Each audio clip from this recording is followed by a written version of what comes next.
Кийинки сөз депутат Шайназаров Тынчтык Ыбраимовичте. Рахмат.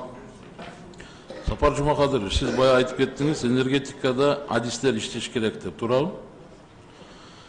Мендеги маалыматка таянсам, Калиев Айбек Рысбекович жана анын орун басарлары Нурлан Сыдыковдон башкасы ушул жогорку кызматтарга келгенге чейин бир күн дагы энергетика тармагында иштеген эмес.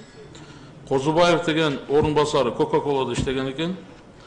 Төкөлдөшев деген орун басары мугалим. Эсенбаева деген орун басары инженер швия. Калиев Айбек Рысбекович мен сыйлайм, маселе жок. Бул киши дагы орун басар болуп келгенгече бир күн дагы энергия тармакта иштеген эмес. Бул жерде баягы ничего личного, ушул боюнча сиз оюңузду билдирип койсоңуз, эгерде бул багытты, бул чөйрөнү билбесе, кол астында иштеген адамдарды кантип үйрөтөт, кантип кандай жолго салат, ушул мага түшүнүксүз болуп атат да. Урматтуу Тынчтыкбек Ыбраимович, сиздин сөзүңүздө, конечно, рациональный зерно бар. Мен сизге толук кошулам. Бирок булар көбүнчө менеджерлер болуп иштеп бериш керек да, системаны мындай туруктуу иштетиш үчүн. Мисалы, мына энергия потерялар боюнча Айбек Рысбекович, кандай болду бизде? Сколько у нас? Ошону айтсаңыз, энергия потери. Быстро только скажите. Мы на 0,5% снизили. Так, а технические потери? Вот это вот в целом технические потери снизили. Коммерческие потери? Коммерческие потери 0. Да. То есть, в принципе, мына определенный результаттар бар да.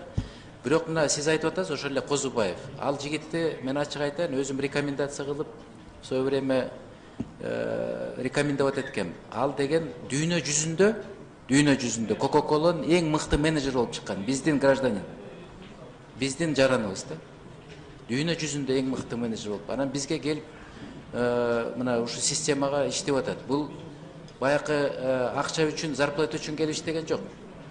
Кыргызстанга өзүмдүн салымым болсун деп иштеп атат да. Ушул жерде бир 2-3 депутат бар, ал жигитти жакшы билет, жакшы тааныйт да.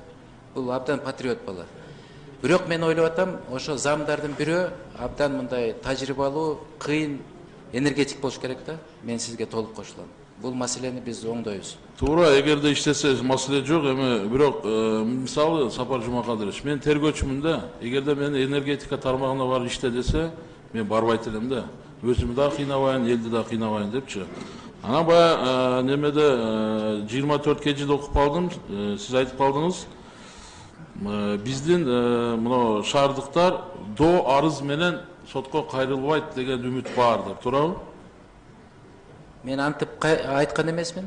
Кайсы жерден окудуңуз? 24 кежиде жазылып калыптыр. Билбейм, антип айткан. Хорошо, мен айтат элем, биз ушул жерде жогорку кеңеш, өкмөт элибизге чоң ыраазычылык билдириш керекпиз да. Анан бая айтылып кетти, эгерде биздин жарандарыбыз до арыз менен сотко кайрыла турган болсо, ТЭЦ банкрот болот депчи. Мен айтат элем, ТЭЦ эмес, мамлекет банкрот болот. Ошондуктан биринчиден элибизге чоң ыраазычылык билдириш керекпиз. Ушул түшүнгөнүнө, ушул чыдагандыгына, ушул баягы көчөгө чыга калбай, мындай аны менен биргеликте региондордо шарт андан оор. Айылда жашагандар суукка көнүп калган биздин элибизчи. 10 секунд. Анан кийин баягы баш прокуратура айтып кетти, тергөө учурунда тактайбыз. Мен айтат элем, Сапар Жумакадырович, сиз бир суранып кетсеңиз, биз дагы суранабыз. Параллельно алып кетсе жумуштуу болот. Жалпы көзөмөл башкармалыгы бар, ошол параллельно коррупция жагын карай берсин. Эгерде күнөөсү болсо жооп берет, күнөөсү болбосо кыскартуу чечим. Макул. Рахмат.